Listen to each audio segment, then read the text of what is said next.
Aku mau belajar hipno, gimana caranya dan di mana Kak? Makasih. Ini pertanyaan dari Mas Zainal Abidin 99340. Oke, saya akan menjawab di video kali ini buat teman-teman yang ada di YouTube maupun ada di TikTok. Yang ada di YouTube yang belum subscribe silahkan subscribe dulu. Buat teman-teman yang ada di TikTok yang belum follow silahkan teman-teman follow terlebih dahulu. Nah, saya akan menjawab pertanyaan dari Mas Zainal Abidin, di mana dan bagaimana teman-teman nanti bisa belajar hipno atau hipnotis itu sendiri. Jadi sebelum teman-teman memutuskan untuk belajar ilmunya, tentunya teman-teman harus memahami manfaat apa yang teman-teman dapatkan ketika teman-teman memutuskan untuk mempelajari ilmu hipnotis ini sendiri. Kali ini bersama saya Mas Nuk, saya akan menjawab buat Anda biar teman-teman lebih paham betapa besar manfaatnya saat teman-teman menguasai ilmu hipnotis ini. Apakah ilmu hipnotis ini hanya digunakan, tanda kutip ya, tanda petik ini di media sering digembar-gemborkan hanya untuk mengambil harta benda orang lain ya? Benarkah demikian? Silahkan simak videonya.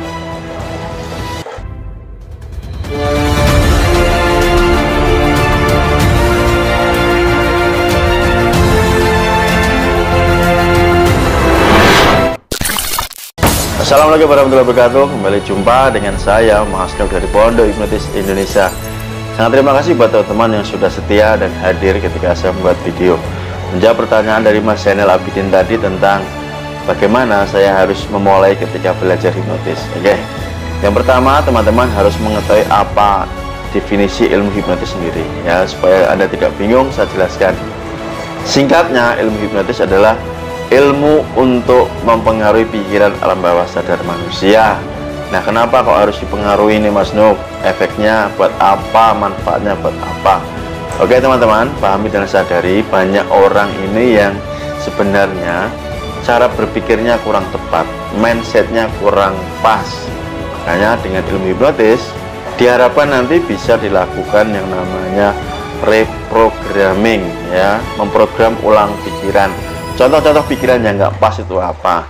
Termasuk misalkan Anda mengalami yang namanya fobia. Nah, ini ketakutan ya, tetapi tidak mengandung risiko.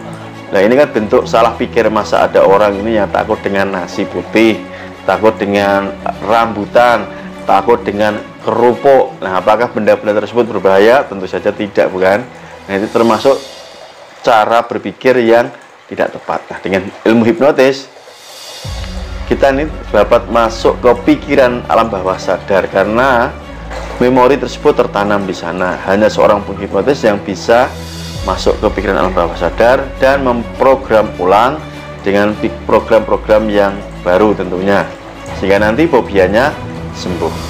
Manfaat lain yang didapat ketika teman-teman sudah bisa menghipnotis diantaranya untuk kesehatan nih banyak sekali teman-teman. Teman-teman misalkan ada dokter gigi yang dikenal dengan hipnodentis. Jadi menghipnotis seorang dokter gigi nanti ketika melakukan proses pencabutan giginya, melakukan namanya anestesi atau membuat mati rasa tanpa obat bius dengan sugesti. Itu bisa membantu untuk proses persalinan atau kelahiran, disebut dengan hypnobirthing ya. Jadi bidan ini bisa menggunakan metode hipnotis untuk membantu menghilangkan rasa nyeri. Apalagi banyak sekali teman-teman di bidang kepolisian ada yang disebut dengan hipnoforensik ya, untuk menggali informasi atau data biar lebih tepat lagi. Di bidang marketing gunakan untuk penjualan. Di bidang pendidikan atau orang tua ada yang istilahnya disebut dengan hipnoparenting ya, bagaimana menggunakan kekuatan sugesti ini untuk memberdayakan anak-anak. Oke, banyak sekali teman-teman. Jadi Anda mungkin hanya mendapat satu informasi yang tidak pas. Semisal nih, ada yang mengatakan hipnotis itu mengambil harta benda, kan begitu ya, di TV-TV ceritanya selalu begitu. Saya katakan berulang-ulang, yang membuat berita, para wartawan atau kulit tinta ini, apakah mereka bisa hipnotis? Saya jamin tidak.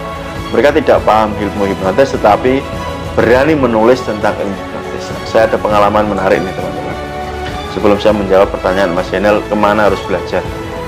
Suatu saat saya didatangi oleh teman saya dan mengatakan, Mas Nuk, minta tolong Mas Nuk, istri saya tadi habis kena hipnotis di pasar.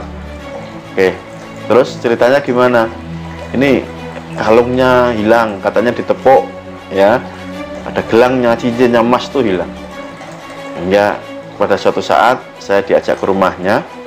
Singkat cerita, saya lakukan proses hipnotis ke istrinya. Nah, tanpa dia sadari, saya tanya istrinya, ternyata teman-teman, apa yang terjadi?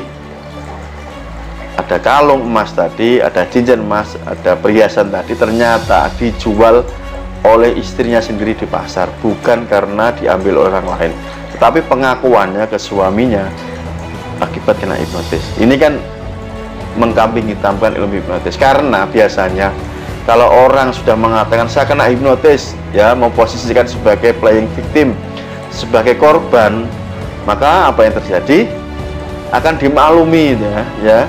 Itu kan selalunya begitu. Oh, dia kena hipnotis, dimaklumi gitu. Ternyata ya enggak seperti itu juga. Kisah yang lain yang saya temukan di lapangan, ada seorang sahabat yang minta bantuan, Mas Nuk, adik saya barusan kehilangan laptopnya. Nah, ceritanya gimana? Saya naik sepeda motor, tiba-tiba ada orang asing menepuk pundaknya dan sebagainya, laptopnya hilang. Ya, dia tidak sadar, tidak menyadari, tidak ingat gitu. Singkat cerita, saya datang ke rumahnya, saya hipnotis, kemudian saya tanya, digadekan teman-teman sama adiknya sendiri. Adiknya itu cewek. Karena apa? Pada saat itu uang yang sudah diberikan untuk membayar ujian habis, ya, akhirnya mencari jalan keluar dengan mengatakan dia digendam, mengatakan dia dihipnotis di jalan sehingga laptopnya hilang, padahal dia yang menggadekannya sendiri.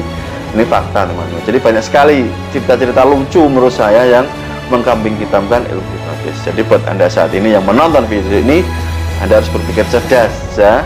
Anda mendapat informasi yang tepat dari sumbernya, yaitu saya, seorang praktisi hipnotis.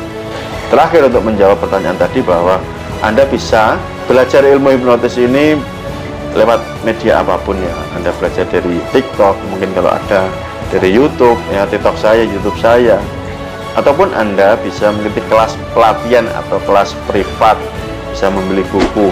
Tentunya kalau ikut kelas pelatihan atau kelas privat ini premium atau berbayar teman-teman. Jadi pilihannya selalu di tangan Anda. Jadi yang memutuskan nanti Anda belajar lewat mana dan sebagainya itu 100% di tangan Anda. Tugas saya sebagai seorang pengajar ilmu hipnotis memberikan nilai manfaat, mengajarkan ilmunya sesuai dengan kapasitas saya. Oke, begitu, semoga ini menjawab pertanyaan dari Mas Zainal Abidin.